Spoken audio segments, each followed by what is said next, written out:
ایک عورت نے سڑک پر ایک بے گھر بوڑھے شخص کو بھیک مانگتے دیکھا جس کے بال بڑے ہوئے تھے اور کپڑے پھٹے ہوئے تھے۔ اس رات ٹھنڈ بھی بہت تھی اور اس بوڑھے شخص نے پھٹا ہوا کوٹ پہنا ہوا تھا۔ عورت کو اس شخص پر ترس آیا اور اس کی مدد کرنے کے لیے رک گئی۔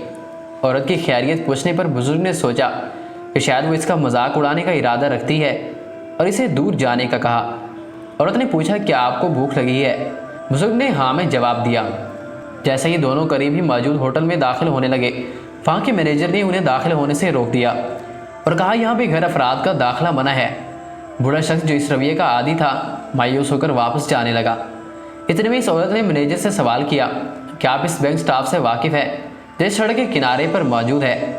مینیجر نے جواب دیا ہاں وہ تو ہر ہفتے ہمارے ریسٹورنٹ کھانا کھانے اور میٹنگ کے لیے آتے ہیں۔ عورت بولی آپ لوگ تو پھر ان سے کافی اچھا منافع کماتے ہوں گے۔ مینیجر نے تلخی سے جواب دیا آپ کیوں پوچھ رہی ہے؟ عورت نے کہا میں اس بینک کی سی ای او ہوں۔ مینیجر نے ایک لفظ بھی منہ سے نکالے بغیر ان کو اندر آنے کا کہہ دیا۔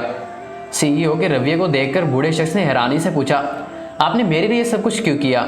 سی ای او بولی میں بھی ایک بے گھر لڑکی تھی، ہمارے پاس کھانے پینے کے لیے زیادہ کچھ نہیں ہوتا تھا اور جب کبھی میری امی کچھ پیسے جمع کرتی تھی تو ہم اس ریسٹورنٹ میں کھانا کھانے آتے تھے تو ہم سے اس طرح کا سلوک کیا جاتا تھا۔ جس دن میں بینک کی سی ای او بنی اس دن میں نے یہ عہد کر لیا تھا کہ میں کسی بھوکے شخص کو کھانا کھلانے کا موقع ضائع نہیں کروں گی۔